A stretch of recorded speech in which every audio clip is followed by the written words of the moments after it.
Let's have our first example, 40 over 100. So, syempre, ang una po natin gagawin is hanapin po natin yung GCD or greatest common divisor. Ang tanong, paano nga ba makuha yung GCD nito ng mabilisan? Actually, ganito po kasi yung nakasanayan ng nakararami. So, if we have here 40 and 100, di ba pareho silang divisible by 2? So, let's try to divide 40 by 2, and that is equal to 20. 100 divided by 2, and that is equal to 50.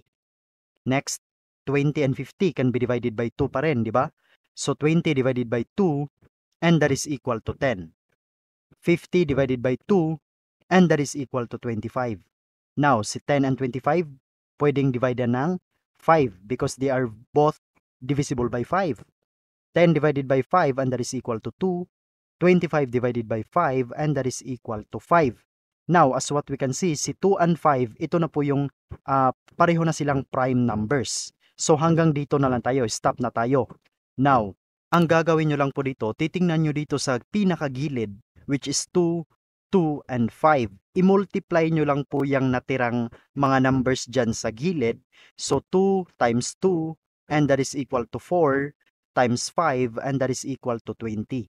Therefore, yung GCD pala ni 40 over 100 is 20. So kumbaga ito yung ipang di-divide natin kay numerator and denominator to get the lowest term or the simplest form of this fraction. So in this case, ganito pala siya ang mangyayari. 40 divided by 20, and that is equal to 2. 100 divided by 20, and that is equal to 5. Therefore, ang lowest term or ang simplest form pala ng 40 over 100 is just 2 over 5. So this will be the final answer, or this is the lowest term of 40 over 100. At ngayon naman, ipapakita ko kung paano kunin yung GCD ng mga fractions to get the lowest term using the Euclidean algorithm. For me po kasi mas madali sa akin yung Euclidean algorithm. So long alam mo na yung process. Okay, so now let's try to solve this or to get the GCD using the Euclidean algorithm. Ang gagawin po muna natin is gamitin natin yung mga numbers na ito. Ganito pa rin, no? Usual. So, 100, which is equal to yung nasa taas. Kumbaga, uunahin natin na ilista yung number na mas mataas. So, 100 is greater than 40. So, let's try to write 100. And that is equal to 40 times. So, ilan ba yung imumultiply natin kay 40 na dapat hindi siya lalagpas ng 100? So, kapag i-3 natin, magiging 120 na, tama? 40 times 3, 120. So, let's try to multiply by 2. 40 times 2, and that is equal to 80. So, ilan na lang po ang kulang para mag 100? Yes, 20. Therefore, 40 times 2 plus 20, di ba 100 yan? So, 100 equal to 40 times 2 plus 20. Now, gagamitin naman natin yung mga numbers na ito going downward. So, dito, 40 equal to 20 times, ilan yung imumultiply natin para hindi siya lalagpas ng 40? Di ba exactly 2? Since 20 times 2, and that is exactly equal to 40. Plus, ilan yung i-add natin? 0 na lang. Kasi 20 times 2, that is already 40. Plus 0. Now, kung ano yung nasa taas ni 0, yan na po yung GCD. And that is 20. Diba same dito sa na-solve natin sa table method? Yung GCD ng 40 over 100 is just 20. Okay, so let's try to have another example para mas ma-appreciate po natin si Euclidean algorithm. How about this one? 85 over 120. So what do you think will be the lowest term or the simplest form of this fraction? So again, ang una po natin gagawin is to write down the greater number or yung mas mataas. Diba 120 is greater than 85. So 120 which is equal to 85 times. Ilan ba yung imumultiply natin na kailangan hindi siya lalagpas ng 120? So multiplied, kung mag-multiply tayo dito ng 2, 85 times 2, that is already 170. So 1 lang, okay? So 85 times 1, and that is equal to 85. Now, ilan na lang ang kulang kay 85 para mag 120? Di ba 35 na lang? Since 85 times 1 plus 35, and that is exactly 120. Tama? Now, since tinatawag nga siyang algorithm, that means we have to repeat the procedure or the process. So, gagamitin natin ulit yung mga numbers na ito dito sa baba. So, we have here 85 equal to 35 times. Ilan ba yung imumultiply natin kay 35 na dapat hindi siya lalagpas ng 85? So, kung 3, lagpas na, di ba? So, 2 lang. 35 times 2, and that is equal to 70. Plus, ilan na lang po yung i-add natin kay 35 times 2 para mag-85 siya. Di ba 35 times 2, that is already 70. So, kailangan natin ng 15 na lang. Since 35 times 2 plus 15, and that is equal to 85. Now, gamitin naman po natin ang mga numbers na ito dito sa baba. So, we have here 35 equal to 15 times. Ilan ba yung imumultiply natin kay 15 na dapat hindi siya lalagpas ng 35? 2 lang. Kasi kung iti-3 natin, 15 times 3, 45 na, lagpas na ng 35. So, 15 times 2 lang. 15 times 2, and that is equal to 30.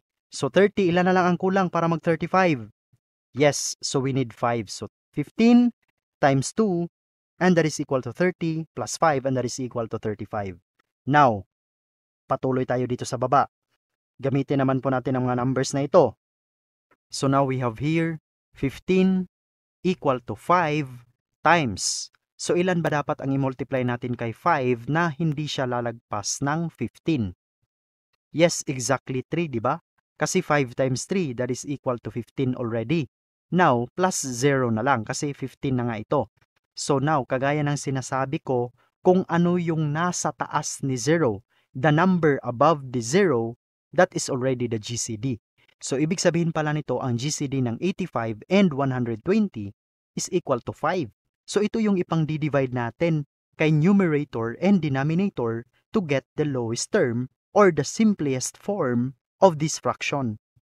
So, ang ibig sabihin po pala nito, 85 divided by 5 and 120 divided by 5. So, 85 divided by 5 and that is equal to 17. 120 divided by 5 and that is equal to 24. Therefore, this is the lowest term of this fraction. Okay, so let's have another example. So, isa pang halimbawa para talaga ma-intake natin at ma-master natin yung skills in finding the lowest term by finding the GCD using the Euclidean algorithm. Kasi mahalaga po talaga yung mastery in solving the problem pagdating sa actual na exam. Kasi kahit na anong review mo, kung hindi mo pala alam yung process, hindi mo alam kung paano isolve ang isang problem, walang mangyayari po, ano? At kagaya po ng paulit-ulit na sinasabi natin, never memorize the given problem. Sapagkat hindi po talaga lalabas yan sa actual na examination. Kasi yung mga review centers nga, hindi naman talaga 100% lalabas yung mga questions na binibigay nila sa actual na exam. Yung process ang tandaan po hindi yung mga given. Process kung paano sinolve, paano sinagutan. Yun po yung mahalaga. Para at least kapag sa review pa lang, during review time, master nyo na kung paano mag-solve ng mga problems. Nako, pagdating po sa actual na exam, makakatipid ka ng oras. Yun yung mahalaga. Kasi sa actual na exam, oras talaga yung kalaban. So, I hope that's clear. So now let's proceed with our another example. How about 190 over 520? So ano po kaya ang lowest term nito? So again, write down the greater number. So 520 is greater than 190. So sulat muna tayo, 520 equal to, gamitin natin yung numerator, 190. Times, ilan yung imumultiply natin kay 190 na dapat hindi siya lalagpas ng 520. Okay, so 2 lang. Kasi 190 times 2 and that is equal to 380. So ilan na lang ang kulang para mag 520? So 140 na lang. Since 380 plus 140 and that is equal to 520. Okay, so now let's continue. Gamitin naman po natin yung mga numbers na ito dito sa baba. So 190 equal to 140 times, ilan yung imumultiply kay 140 para hindi lalagpas ng 190? Yes, 1 lang. So 140 times 1 plus, ilan na lang ang kulang para mag 190? Yes, 50, since 140 times 1 plus 50 and that is equal to 190. So continue pa rin tayo, gamitin na naman natin ang mga numbers na ito. So 140 equal to 50 times 2. Diba kasi kung 50 times 3, 150, lagpas na siya ng 140. So 2 lang. 50 times 2, and that is equal to 100 plus 40. Diba? 40 na lang kasi 100 na to. So 100 plus 40, and that is equal to 140. Now, continue dito na naman sa baba. So we have here 50 equal to 40 times 1. Kasi kung 2, 40 times 2, 80 na. Lagpas na ng 50. So 40 times 1, and that is equal to 40, plus, ilan na lang ang kulang para mag 50? Yes, 10. So 40 times 1 plus 10, and that is exactly equal to 50. Continue pa rin tayo dito sa baba. So we have here 40 equal to 10 times 4. Kasi 10 times 4, exactly 40 na. So plus 0 na lang.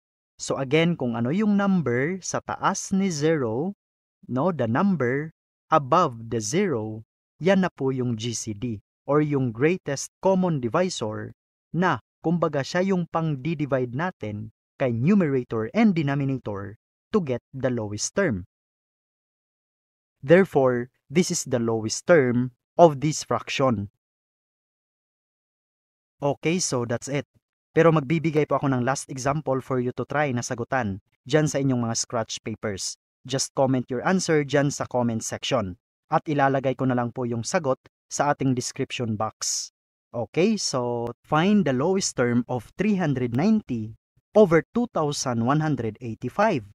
So try it in your scratch papers.